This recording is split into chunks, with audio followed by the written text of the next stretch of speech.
Errar é humano, mas então por que será que a gente nega tanto os nossos erros?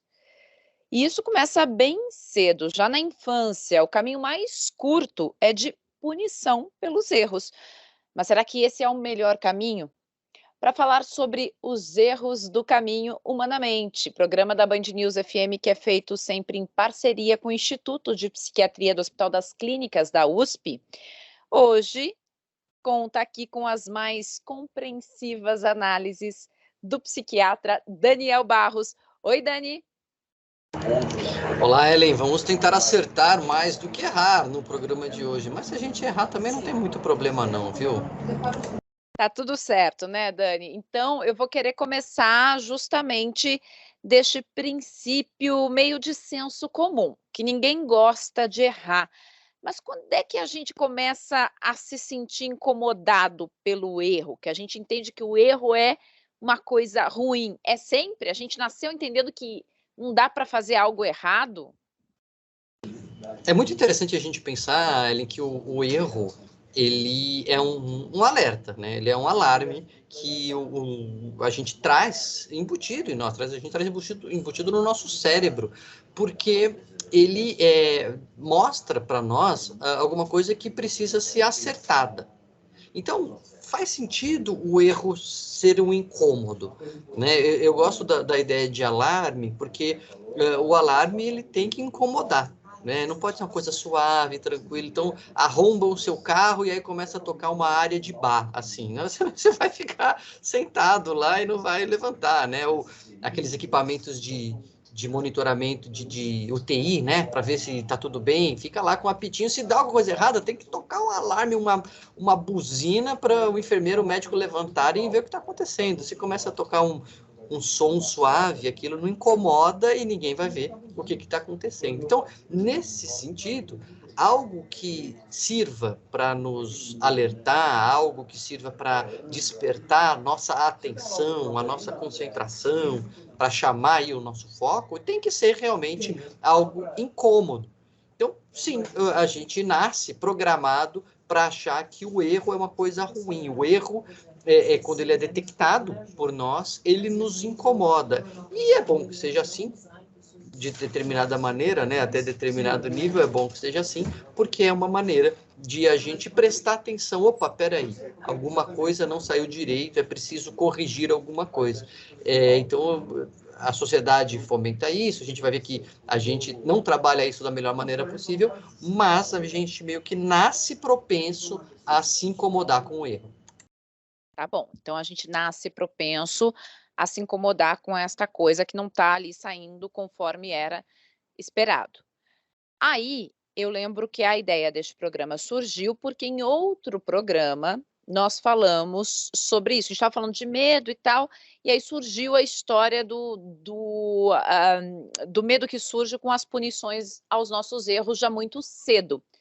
Porque já muito pequenininho, quando a gente erra, acho que isso é uma coisa que está em curso a mudança, mas não tanto. Uma pesquisa da Genial Quest feita agora, nesse ano de 2023, mostrou que uma maioria assustadora, quase 60% da população brasileira, por exemplo, diz que está tudo bem dar palmada nos filhos, né? Quando eles erram. Então, para corrigir essas crianças. Então, assim, muito cedo a gente aprende que errou, vamos lá, vamos punir, vamos corrigir isso através de uma forma violenta. Muito cedo a gente aprende que tem que corrigir esse erro e nem sempre aprende da melhor maneira. Como que a gente introjeta, é isso que eu queria entender contigo. Bom, tá, nascemos programados para entender que o erro nos incomoda, mas como é que ele se torna um incômodo de tal forma na nossa vida, que às vezes ele nos paralisa?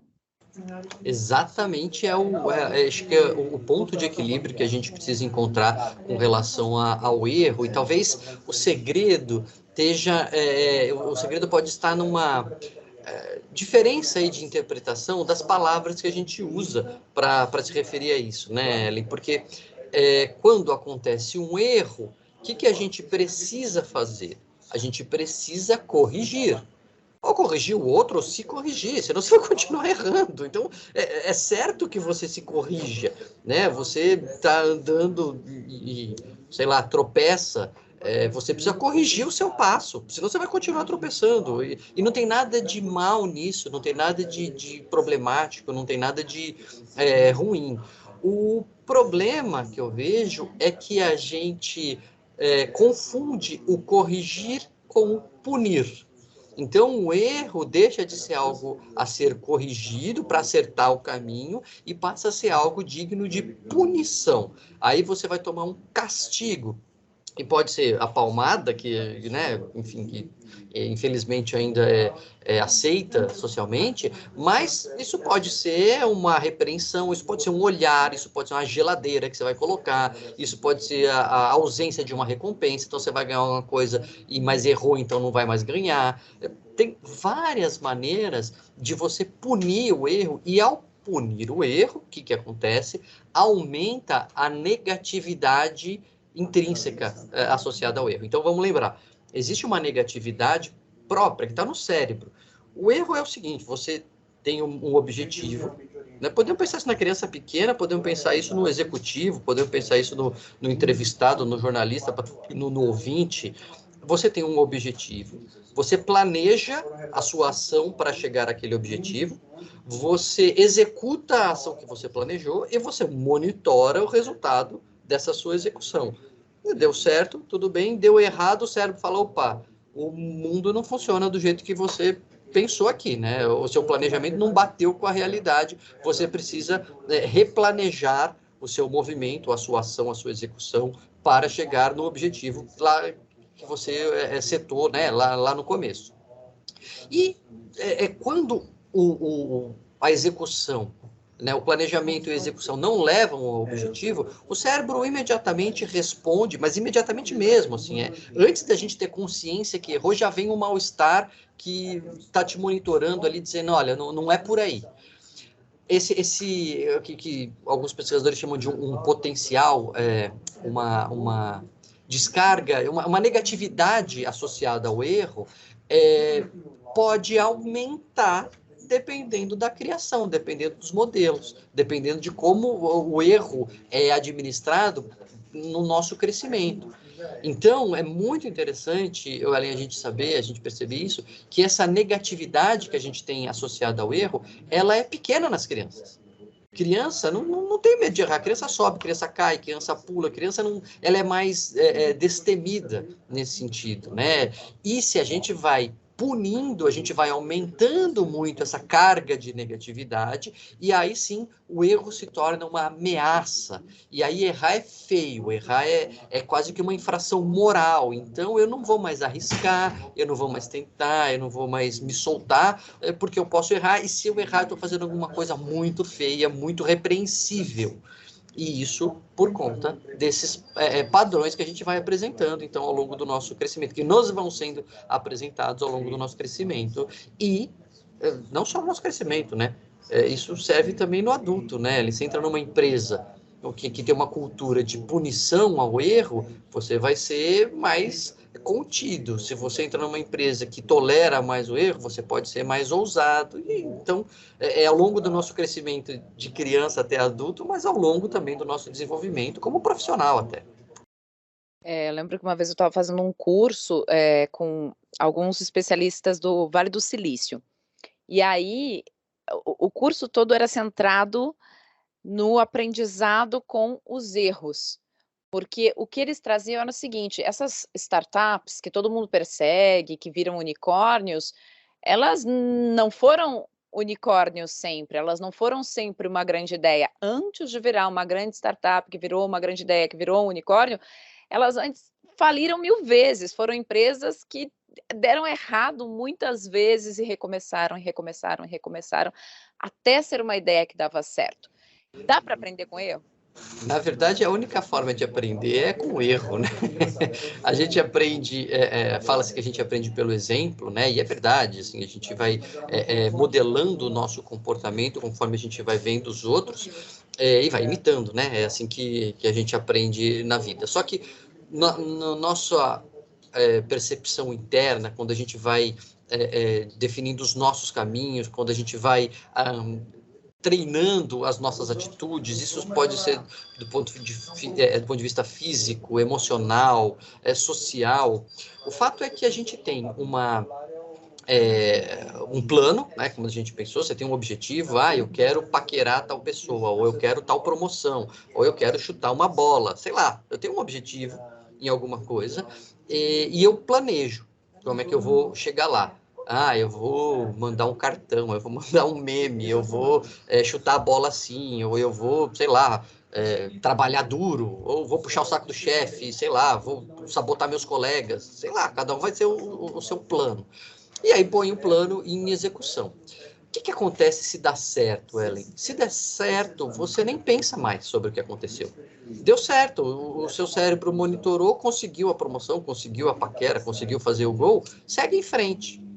Quando você erra, é que o cérebro dispara o sinal de alerta e fala, opa, presta atenção. Presta atenção aqui, porque esse planejamento que você fez, ou o plano estava errado, ou você não conseguiu executar o plano de maneira adequada. Você tem menos força do que imaginava, tem menos lábia do que imaginava, sei lá. Então, melhore seu chute, melhore sua força, melhore sua lábia, ou melhore seu planejamento. Ou planeje de acordo com as suas habilidades. Tudo isso, você só vai conseguir pensar, só vai parar para pensar se você erra. Então, aí você tem um ajuste do seu modelo de mundo ou das suas próprias habilidades, do seu próprio autoconhecimento, em direção ao objetivo, né? Guiado pelo objetivo que você não alcançou. Então, de fato, o cérebro para pensar e monitorar o seu modelo de mundo e os seus planos de ação e até as suas próprias habilidades quando você erra. Quando você acerta, tá tudo bem. É igual quando você tira 10 na prova, ou mesmo que você não tire 10, tira 9,5, 9. Meu, você tá por cima da carne seca, você nem quer saber o que você errou. E você errou alguma coisa lá, que não tirou 10, mas você não tá nem aí, você não aprende nada. Porque você foi bem na prova, então você acha que o jogo tá ganho. Quando você vai mal na prova, você tira um 5, você fala, eu errei metade da prova, o que será que eu errei? E aí sim, você vai aprender. Então, isso obviamente serve aqui como um raciocínio individual, mas a gente pode pensar nisso como extrapolar para a sociedade. Imagina uma empresa que acerta, ela fala, tô no caminho certo, ela não revê os seus próprios procedimentos, seus próprios caminhos. Quando a empresa erra, ela falou, opa, peraí, eu preciso ajustar aqui alguma coisa, ou o mercado não está preparado, ou a coisa está mudando. Então, é neste momento que a gente para olhar o que está fazendo de fato. Sabe que uma vez, dando uma palestra numa empresa, eu achei muito interessante que eles me trouxeram o seguinte dado. Aqui nós não temos como cultura demitir funcionários que cometem erros, né, pela primeira vez, porque nós entendemos o erro como um patrimônio da empresa. Se a gente dispensa esse funcionário, assim que ele comete um erro pela primeira vez, quer dizer, a gente perde a oportunidade de corrigir aquilo, né? De transformar num aprendizado aquilo, né? Exato, eu achei isso incrível, achei essa ideia incrível. E uma outra empresa já me relatou algo oposto, que ele disse assim, a filosofia deles era que a tolerância era a véspera da bagunça. Então, que não se podia tolerar erro e tal. E, coincidentemente ou não, essa primeira empresa que via o erro como um patrimônio, tinha desempenhos e um clima muito melhor do que essa que via a tolerância como véspera da bagunça. Mas justamente por isso, porque eles entendiam que o erro era um patrimônio, era uma coisa que você tinha como aprender, como não repetir, como melhorar processos, né, ali dentro. Eu achei isso muito curioso na época e agora com o teu relato isso faz sentido, deu match aqui, faz sentido. Mas sabe que é bem interessante, a gente estava falando no primeiro bloco, né, de que, bom, mas existe esse alarme é importante, e tem uns estudos com eletroencefalograma mostrando que o potencial, esse pico de negatividade relacionada ao erro, né, essa sensação negativa, ela é traduzida num gráfico mesmo, dependendo da intensidade que acontece no cérebro das pessoas. E tem estudos interessantes mostrando que a maior negatividade relativa ao erro, né, quanto a pessoa vai aumentando essa aversão ao erro, são pessoas que têm melhores notas, melhores desempenhos, né? Porque na escola, por exemplo, porque a pessoa que tem mais medo de errar, então ela vai caprichando mais, ela estuda mais, porque ela não quer errar. Só que, obviamente, como a gente dizia, isso tem um limite.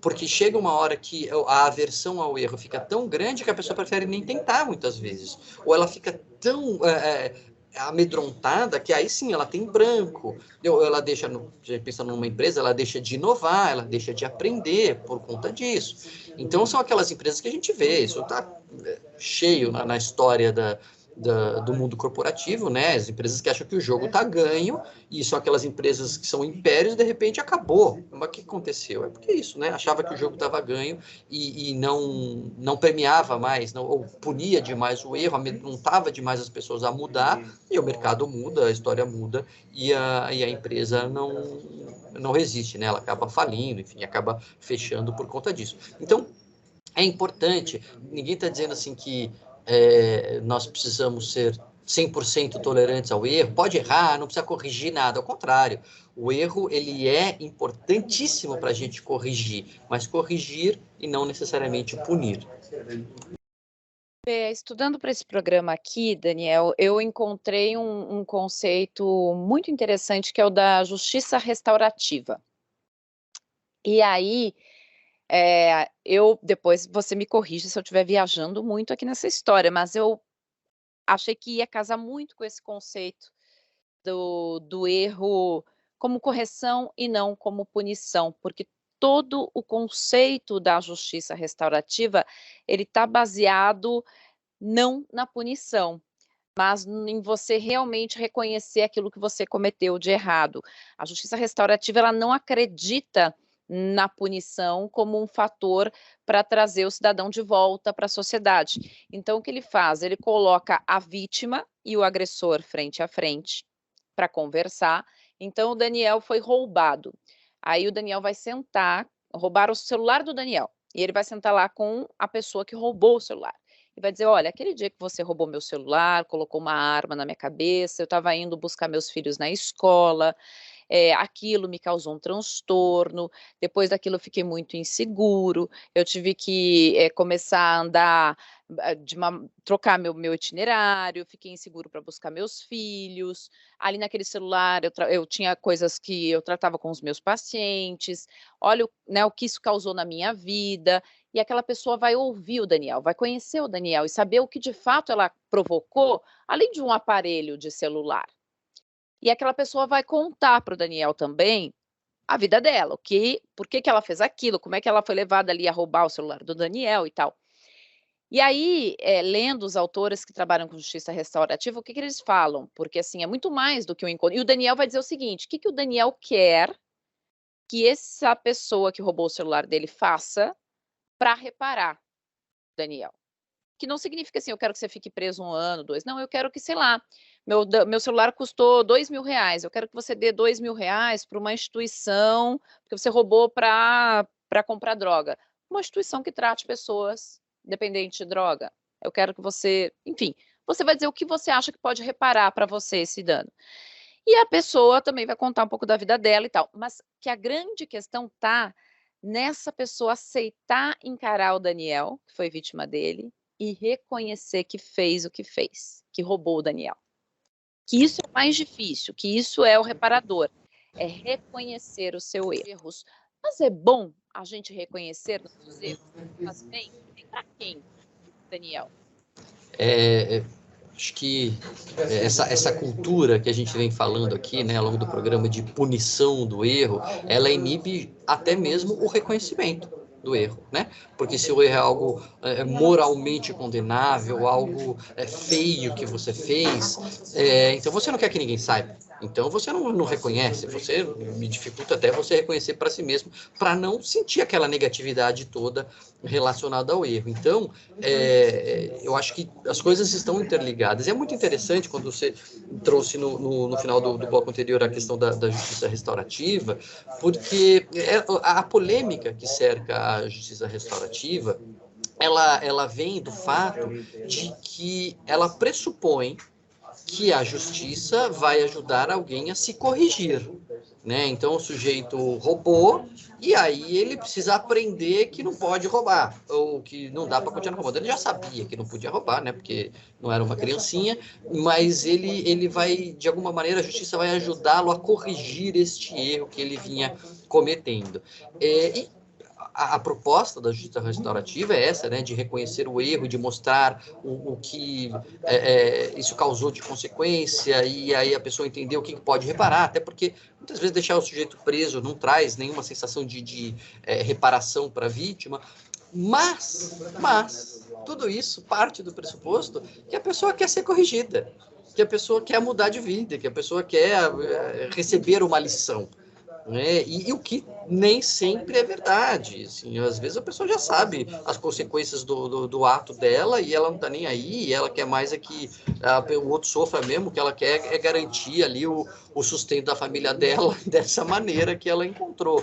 Então essa aqui pode ser uma dificuldade, talvez, da justiça restaurativa. Claro que a gente está resumindo muito um campo bem amplo, né, de discussão e do saber, mas... Só um parênteses, aqui no Brasil, ela corre em paralelo ao processo de justiça normal, né? Você não pode substituir um processo por outro, você continua na punição, você não substitui um para o outro.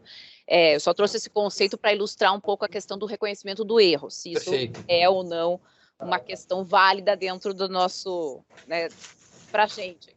Claro. Não, e eu acho que tá tudo ligado, até porque a polêmica que vem é justamente porque nem sempre a pessoa quer reconhecer e mudar o seu erro, e aí que eu chego da forma que você abriu esse bloco, né? Se reconhecer o erro é importante, reconhecer o erro é fundamental.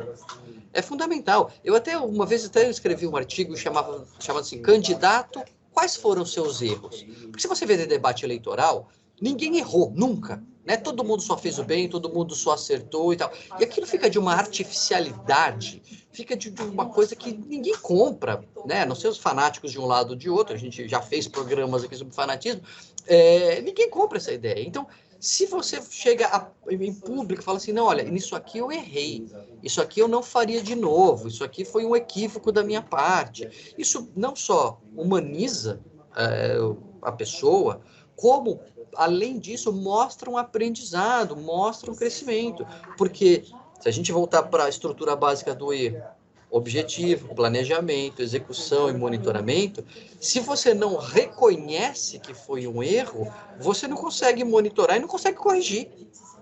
Então, o reconhecimento interno e externo é importante nesse sentido, né? Interno, obviamente, senão o seu cérebro não vai fazer monitoramento, e externo, a gente pensando como sociedade que pode aprender a aprender com os erros, né? Eu tenho grandes ressalvas com as pessoas que dizem assim, eu não me arrependo de nada nessa vida.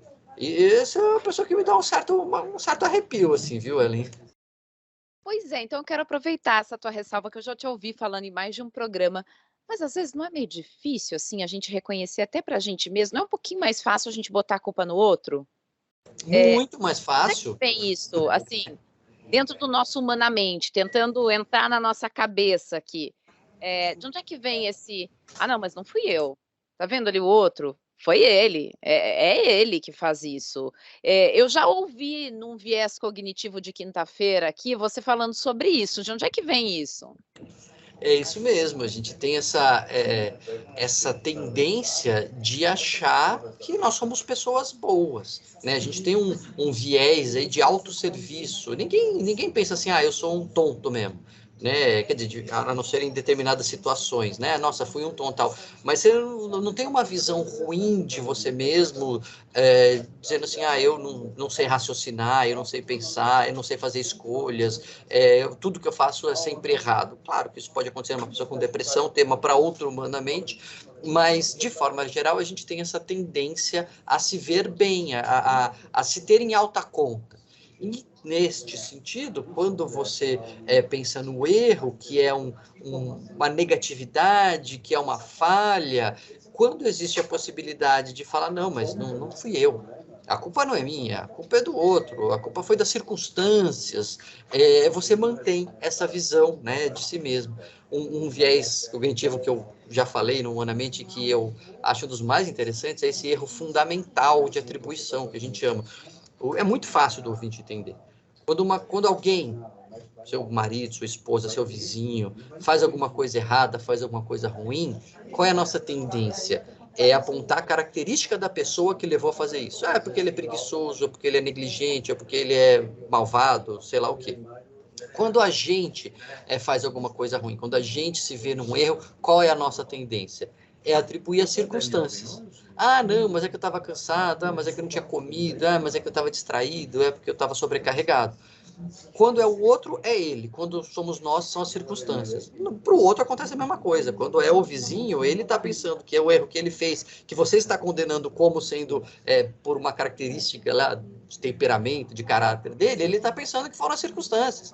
E quando foi você que, sei lá, jogou água e molhou o carro dele, ou, sei lá, correu na garagem, qualquer coisa assim, o vizinho está falando, tá vendo como que você é? Aquele ouvinte lá, ele é assim. E você está dizendo, não, eu não sou assim. Foram as circunstâncias.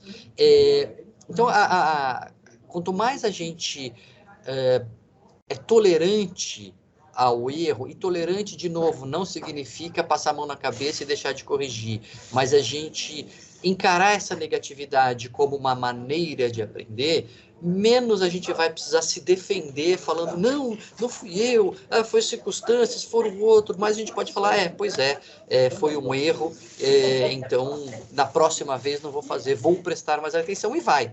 Quando as pessoas são submetidas a testes assim que erram, nas próximas tentativas elas vão mais devagar, elas prestam mais atenção. É para isso que o erro existe, né? Não é para levar a punição de novo, necessariamente. Às vezes precisa, né? Por aqui, você pode errar, pode acertar, a gente acolhe, a gente ouve, pode mandar seu recado, pode conversar conosco nas nossas redes sociais e pode compartilhar este programa também, porque Humanamente fica disponível nos tocadores de podcast e no canal do YouTube da Band News FM, sempre com imagens. Mas no Dial você pode ouvir sempre aqui aos finais de semana. Final de semana a gente tem um novo encontro. Daniel, muito obrigada por mais este encontro aqui, cheio de acertos, talvez com alguns erros, mas não tem problema não, a gente está por aqui sempre tentando acertar. O importante é isso, vai ter acerto, o importante é tentar acertar mais do que errar e estar atento ao erro para não repetir a próxima vez. Até semana que vem, tchau!